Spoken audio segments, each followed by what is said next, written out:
అర్థమైంది కదా? ఇందాకటి నుంచి వేపుకు తింటున్నారు. ఏంటి విశేషం, ఏంటి హడావుడి అని చెప్పి. నేను చెప్పిన పనులు కానివ్వండి. పంతులు గారు వచ్చే టైం అయింది. అది కాదండి.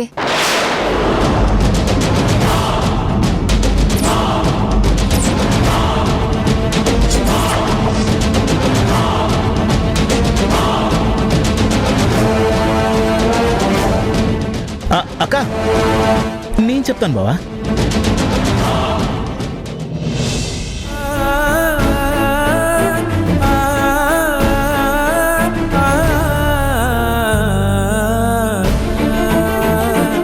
ఏంటి నాన్న ఇది? ఏంటిది? కేశవ మావయ్యకి ధర్నక్కకి పెళ్ళా? ఎందుకు నాన్న ఇలాంటి డిసిషన్ తీసుకున్నారు? ప్రీవియస్గా జరిగినవన్నీ మర్చిపోయారా? అక్కకి పెళ్లి ఇష్టం లేదని తెలీదా మీకు? కేశవ మావయ్య ఎలాంటి వాడు మర్చిపోయారా? అలాంటి దుర్మార్గుడితో అక్క పెళ్ళండి నాన్న. అవునా? ఆవేశంలో తొందరపడి ఇలాంటి నిర్ణయాలు తీసుకోకండి. ఆలోచించండి నాన్న. ధరణి జీవితం నాశనం చేయకండి. నోరు మోస్తారా మీరు? నేనేమైనా పిచ్చివాడినా, అమాయకుడినా, లేకపోతే ఆలోచన లేనివాడినా? మీరు నాకు నీతులు చెప్తారా? ఎప్పుడు ఏం చేయాలో నాకు బాగా తెలుసు. మీరేం సలహాలు సూచనలు ఇవ్వాల్సిన అవసరం లేదు. నేను చెప్పిన పనికి సహాయం చేస్తే చేయండి, లేకపోతే లేదు. అంతేగాని నాకు పాఠాలు చెప్పాలని మాత్రం చూడొద్దు. నానా నానా నానా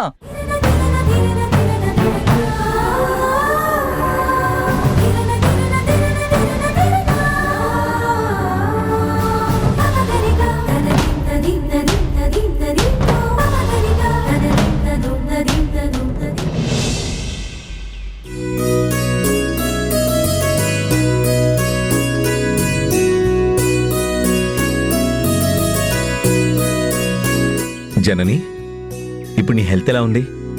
నార్మలే కదా? పూర్తిగా సెట్ అయిపోయింది కదా? మరి నాతో పాటు హాస్పిటల్కి వస్తావా? నువ్వు హాస్పిటల్లో లేకపోతే వెలితిగా ఉంది.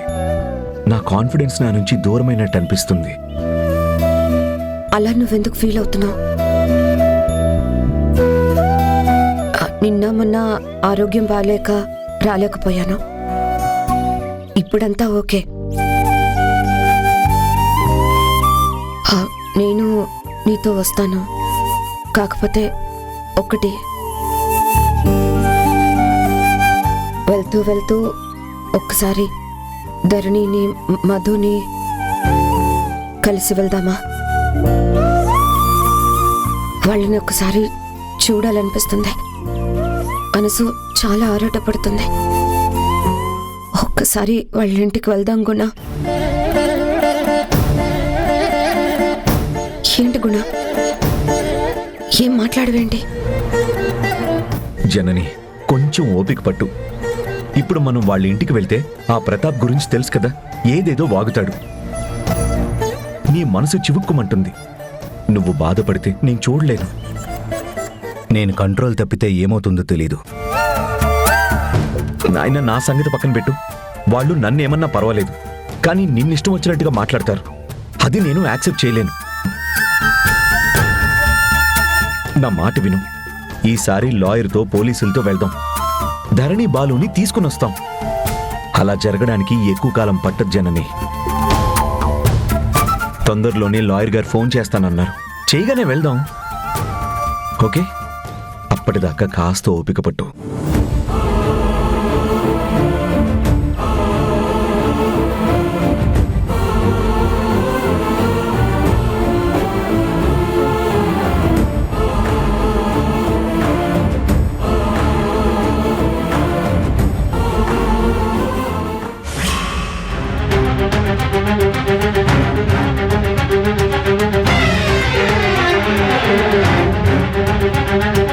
అసలేంట్రా, ఏం చెప్తున్నావురా నువ్వు? అలా ఎలా జరుగుతుందిరా? ఆయన ఎలా ఒప్పుకున్నాడ్రా? నీకు ధరణికి పెళ్ళేంట్రా? నువ్వు చెప్పేది నిజమేనా? ఆయన నిజంగానే ఒప్పుకున్నాడా, లేకపోతే రాత్రి ఓవర్గా తాగితే వచ్చిన కల గురించి చెప్తున్నావా? అక్క, ఒట్టక్క, నీ మీదొట్టక్క. రే చైతీరా.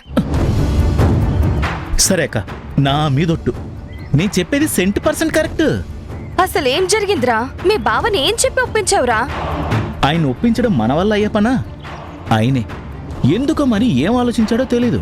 సీరియస్గా వచ్చి చొక్కా పట్టుకొని కొడుతున్న వాళ్ళలాగా బిల్డప్ ఇచ్చి ధరణిని ఇలా చూసుకోవాలి, అలా చూసుకోవాలి, పువ్వుల్లో పెట్టుకొని చూసుకోవాలి, గుండెల్లో పెట్టుకొని చూసుకోవాలని, దాని కంట్లో నుంచి నీళ్లు రాకూడదు, అది బాధపడకూడదు అని, దాని కళ్ళలో నుంచి నీళ్ళొస్తే నీ ప్రాణం తీస్తాను, అది బాధపడితే నీ గుండెలు చీరేస్తాను అంటూ అబ్బో చాలా వార్నింగ్ ఇచ్చాడక్క. నమ్మమంటావరా? అబ్బా అక్క, నిన్ను నమ్మించడం చాలా కష్టమైపోతుంది. అసలేం జరిగిందో చెప్పరా. రేయ్, నిజంగా నా బుజ్జమ్మ అంటే నీకు అంత ప్రేమరా? అవును బావా. నా బుజ్జమ్మని ఎలా చూసుకుంటావు?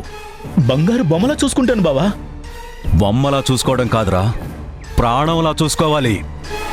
తనకి ఏ చిన్న కష్టం వచ్చినా కనికరం లేకుండా నిన్ను అడ్డంగా నరికి ముక్కలు చేస్తా. అయ్యో బావా, నేను అలా ఎందుకు చేస్తాను? నా లైఫ్లోకి ఎంటర్ అయిన దేవతలా చూసుకుంటాను బావా. ఇస్తారా? నీకిచ్చి పెళ్లి చేస్తా. కాని మాట తప్పావో నీ మెడ మీద తలుండదు. నీ ఇష్టం బావా, ఏ శిక్షణవే. కానీ తనని నేను బంగారు బొమ్మల గుండెలో పెట్టుకొని చూసుకుంటాను బావా. ముందు నువ్వు ఈ అలవాట్లన్నీ మానేయాలి. చెప్పు, మానేస్తావా? మానేస్తావా? మానేస్తావా? మానాలి. మానేస్తాను బావా. అలాగే బావా. బావా, నాకున్నది ఒక తాగుడే కదా బావా, వేరే ఏ వ్యసనమూ లేదు. ఖచ్చితంగా మానేస్తాను. ధరణి కంటే ఎక్కువ బావా ఈ మందు. ధరణి నాకిచ్చి పెళ్లిచే బావా. ఇంకా తాగుడు జోలికి వెళ్తే నా ప్రాణాలు తీసే. సరే, రేపు ఉదయాన్నే రెడీ అయ్యి వచ్చాయి. నీకు ధరణికి నిశ్చితార్థం చేస్తాను. మళ్ళీ చెప్తున్నాను, గుర్తుపెట్టుకో. నా బుజ్జమ్మ కళ్ళల్లో నీళ్లు చూశానో నీ కళ్ళల్లో రక్తం చూస్తాను. Be careful. సరే బావా.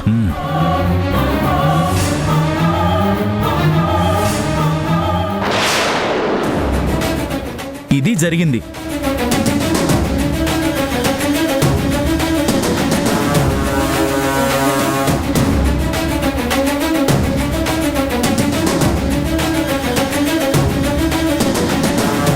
ఏంటక్క, ఇదంతా ఎలా జరిగిందని అనుకుంటున్నావా? తండ్రి ప్రేమ, ధరణి మీద ప్రేమ. బుజ్జమ్మని వదిలిపెట్టి ఉండలేక నాకిచ్చి పెళ్లి చేశాడనుకో. ధరణి ఇక్కడే ఈ ఇంట్లోనే తను జీవితకాలం ఉంటుందన్న ఆశ. ఆ ఆశే బావని ఒప్పించిందక్క. ఇలాంటి పరిస్థితి వచ్చిందేంటి?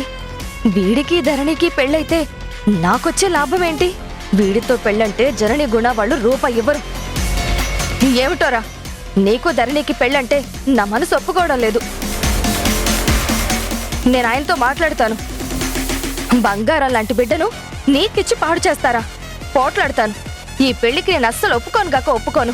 ఆయనకి ఎలా చెప్పాలో అలా చెప్పి ఒప్పిస్తాను. నీతో మాత్రం పెళ్లి జరగనివ్వను. ఏంటక్క, నువ్వు ఎందుకు సడన్ గా నాకు ఎదురు తిరుగుతున్నావో అర్థమైంది. నీకు ఆ శక్తికి ఉన్న డీలే కదా. నీకు కావాల్సింది డబ్బులే కదా. ఆ డబ్బులేదో నేనిస్తానక్క.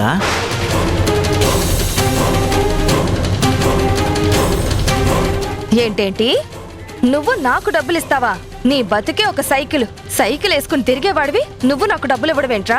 ఓసిన పిచ్చినా అక్కో, సైకిల్ అని అంత తేలిగ్గా తీసేకు. ఈ సైకిలే మామూలులని గొప్ప గొప్పోలం చేసింది. సైకిల్ మీద తిరిగినోళ్ళు ఇండియాకే ప్రెసిడెంట్లు అయ్యారు తెలుసా? సైకిల్ మీద పేపర్లు వేసిన వాళ్ళు మల్టీ మిలియనియర్స్ అయ్యారు. ఇదిగో, ధరణి నా పెళ్ళం అయిందనుకో, ఆటోమేటిక్గా గుణాజననీలు నా అత్త మామలైపోతారు. ఎలాగో అలా మెలిక వేసి నటించి మెప్పించి ఒప్పించి వాళ్ళ దగ్గర నుంచి డబ్బులు రాబడతానుగా. ఎలాగో అలాగా నేను లక్షాధికారినైపోతా. అప్పుడు నీకు డబ్బే డబ్బు కదా. నువ్వు ఆ శక్తితో చేయగలిపింది దీనికోసమే కదా. నాతో కలిపినా అదే రిజల్ట్. ఏమంటావు? నీ మాట నమ్మొచ్చంటావా? నన్ను కాకపోతే ఈ ప్రపంచంలో ఎవరిని నమ్ముతావు అక్క? నమ్మకపోతే నీకే లాసు. నమ్మావనుకో full cash. అంతేనంటావా? సత్య ప్రమాణంగా చెప్తున్నాను. నువ్వు అను. ఈ సైకిల్ వేసుకుని తిరిగేవాడే రేపు నువ్వు ఎంత అడిగితే అంత అమౌంట్ సెటిల్ చేస్తాడు. ప్లీజ్ అక్క, నాకు సపోర్ట్ చేయక్క. నాకు ఈ జన్మలో ఇవ్వడు అనుకున్న బావే కన్విన్స్ అయి ఆయన కూతుర్ని నాకు ఇవ్వాలనుకున్నప్పుడు నువ్వు కన్విన్స్ అవ్వడానికి ఏముందక్క? ఆ, నీకైనా నాకైనా సుఖపడ్డమే కదా కావాల్సింది. దానికి మూలం డబ్బు. అది నేను నీకు ఇస్తానక్క. సరేరా, కానీ మాట తప్పావనుకో తాట తీస్తా. అక్క, నీ డబ్బులు నీకు ఇచ్చేస్తాను, నన్ను నమ్ము, సరేనా? సరే అలాగే. అదిగో పంతులు వస్తున్నాడు, పద. ఆ,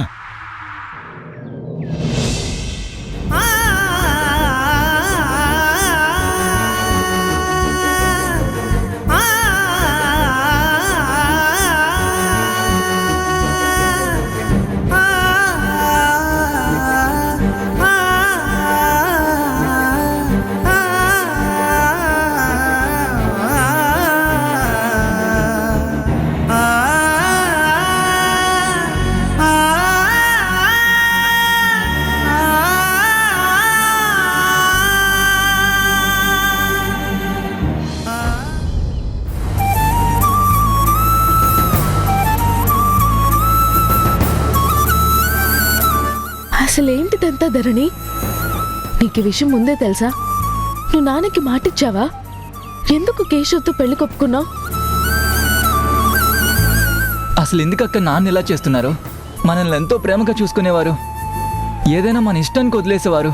కానీ ఇప్పుడెందుకు ఇలా రోజు రోజుకి ఇంతలా మారిపోతున్నారు? అసలు ఎందుకు మన మీద కోపం? అసలు కేశవ మావయ్యతో పెళ్ళేంటక్క? నువ్వు మాత్రం ఈ పెళ్లి ఒప్పుకోకు, అస్సలు ఒప్పుకోకు ప్లీజ్. అవును ధరణి, నువ్వు ఈ పెళ్లికి ఒప్పుకోకు. ఒప్పుకున్నావో నీ జీవితం సర్వనాశనం అయిపోతుంది. ఆలోచించు. నాన్న నిన్ను ఈ ఇంట్లోనే ఉంచుకోవాలని, కేశవ్కిచ్చి చేయాలని ఆలోచించారు. నాకిప్పుడు పూర్తిగా ఆయన ప్లాన్ ఏంటో అర్థం అవుతుంది.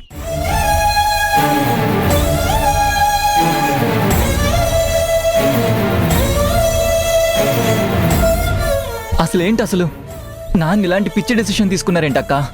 కేశవ మావయ్య నిన్ను ఎంత టార్చర్ పెట్టాడో తెలుసు కదా. నాన్నకు కూడా ఈ విషయాలన్నీ తెలుసు కదక్క. తెలిసి మావయ్యతో పెళ్ళంటారేంటి? మావయ్య ఎన్నిసార్లు నీ మీద దుర్మార్గం చేయడానికి ప్రయత్నించాడు.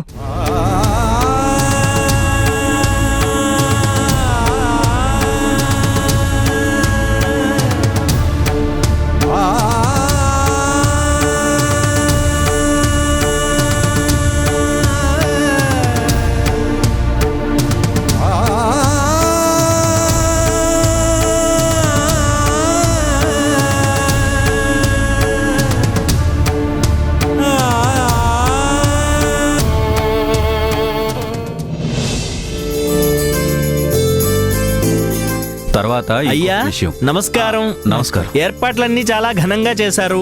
అమ్మాయిని కూడా తీసుకొస్తే. ఒక్క నిమిషం. అమ్మా, పసుపు కుంకుమ తీసుకురండి. అలాగేనండి.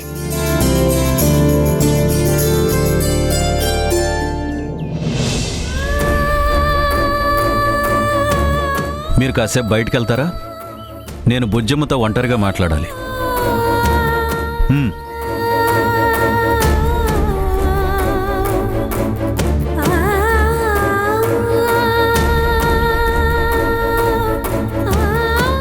రామ్మా, పంతులు గారు పిలుస్తున్నారు.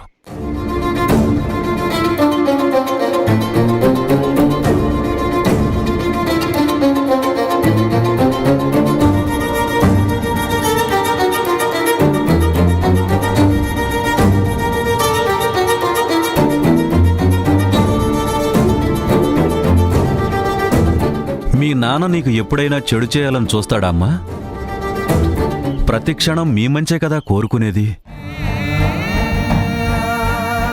నువ్వు లైఫ్ లాంగ్ సంతోషంగా ఉండాలనే కదా నేను కోరుకునేది. నీ మీద నాకెంత ప్రేమో నీకు తెలుసు. నీకు నేనంటే ప్రాణం ధరణి.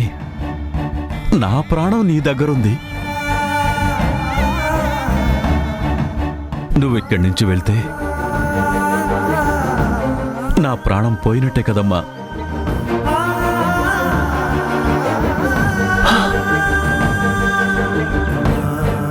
నా జీవితకాలం నువ్వు నా కళ్ళెదుటే ఉండాలని ఈ నిర్ణయం తీసుకున్నానమ్మా.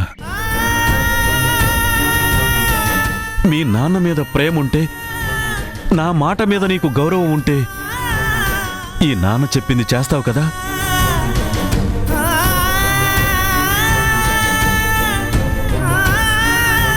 కేశవతో నేను మాట్లాడతానమ్మా. నిన్ను పువ్వుల్లో పెట్టి చూసుకుంటానని నాకు మాటిచ్చాడు. వాడు నిన్ను గొప్పగా ప్రేమిస్తున్నాడమ్మా. వాడు ఇదివరకట్లా లేడు. అన్ని చెడు అలవాట్లు మానేస్తానన్నాడు. నిన్ను ఇబ్బంది పెట్టడు. ఇదిగో నాది గ్యారంటీ. నువ్వు నా కళ్ళ ముందు నా ఇంట్లోనే ఉంటావు కదా. నేను నిన్ను కంటికి రెప్పలా చిన్నతనం నుంచి ఎలా కాచుకుంటూ వచ్చానో ఇప్పుడు కూడా అలాగే ఉంటానమ్మా. ఇదిగో నీ బతుకు నేను భరోసా ఇస్తున్నాను. రామ్మా, పంతులు గారు నిన్ను తీసుకురమ్మన్నారు.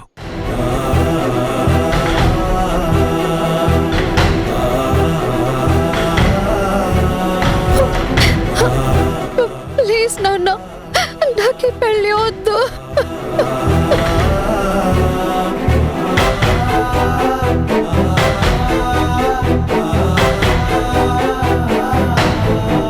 నీకు ఈ పెళ్లి వద్దు, కేశవ కట్టే తాళి వద్దు.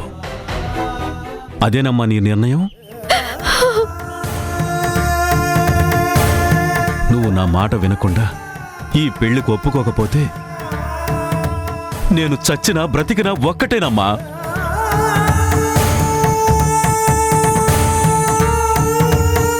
నువ్వు తాళికి తలంచకపోతే నేను ఏ తాడో చూసుకుని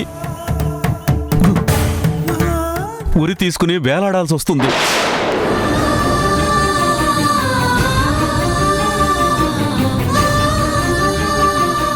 నా ప్రాణాలు పోవడం నీకిష్టమైతే నీ ఇష్టానికే వదిలేస్తాను.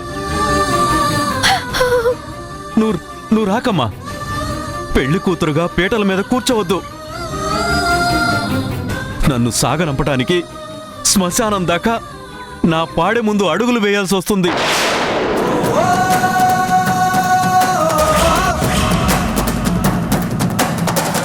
ఆలోచించుకో.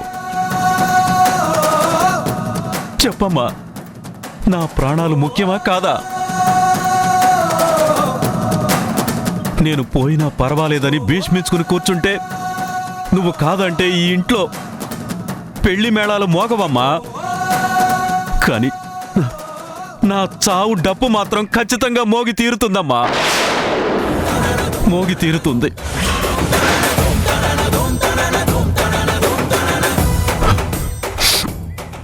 ఆలోచించుకోమ్మా, నీ ఇష్టం. నాన్న, అలాంటి మాటలు మాట్లాడకూడదు నాన్న. ప్లీజ్. మాటలు కాదమ్మా. నువ్వు కాదు కుదరదు అంటే నేనన్న మాట నిలబెట్టుకుంటాను. కూతుర్ని కూడా పెళ్లికి ఒప్పించలేని అసమర్థుడిగా బ్రతకటం నాకిష్టం లేదు. నన్ను బ్రతికించాలంటే నువ్వు కళ్ళు తుడుచుకుని హాల్లోకి రామ్మా.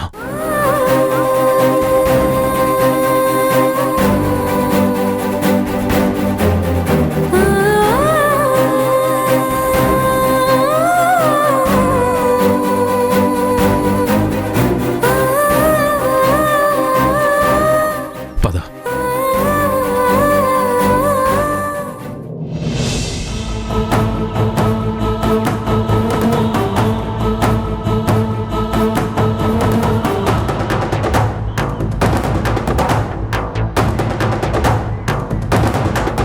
నాన్న ధరణిని ఎమోషనల్ గా బ్లాక్మెయిల్ చేసి తన్ని పెళ్లి కొప్పించినట్టున్నారు. మరి ఇప్పుడు ఏం చేద్దాం అక్క? ఈ విషయం ఎలాగైనా జనని గుణాగారులకు చెప్పాలి. పద.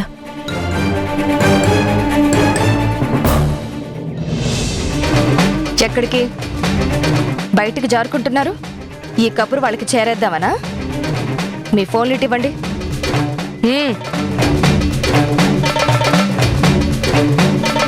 పెళ్లి ఆపాలని చూస్తే మర్యాదగా ఉండదు. జాగ్రత్త. రా.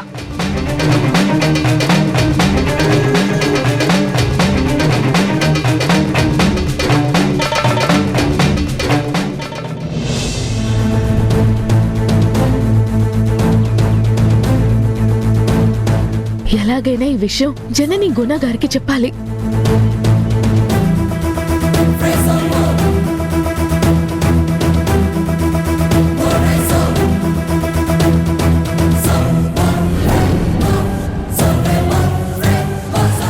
ఎక్స్క్యూజ్ మీ సార్, కొంచెం మీ ఫోన్ ఇస్తారా? అర్జెంట్ కాల్ మాట్లాడుకోవాలి.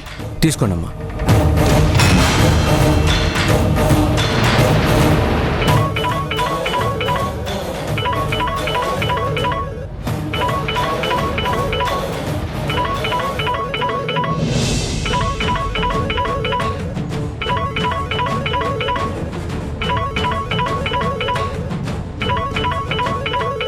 ఎవరై ఉంటారు?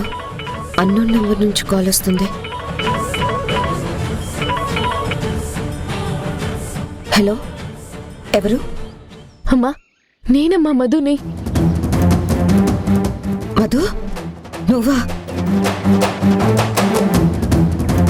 ఏంటి ఈ కొత్త నెంబర్ నుంచి కాల్ చేసినా? ఏమైనా ఇబ్బంది పడుతున్నావా? అమ్మా, నేను ఫోన్ చేసింది నా గురించి చెప్పడానికి కాదు. కేశవధరణికి నిశ్చితార్థం చేస్తున్నాడు మా నాన్న.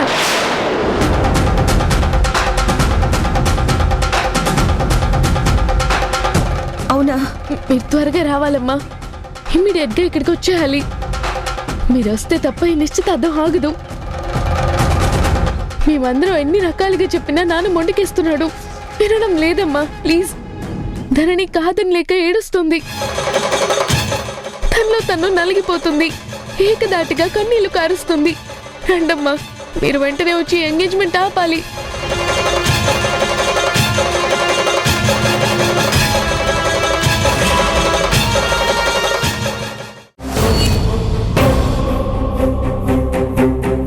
ఫోన్ చేసి చెప్పాను, బయలుదేరుతా అన్నారు.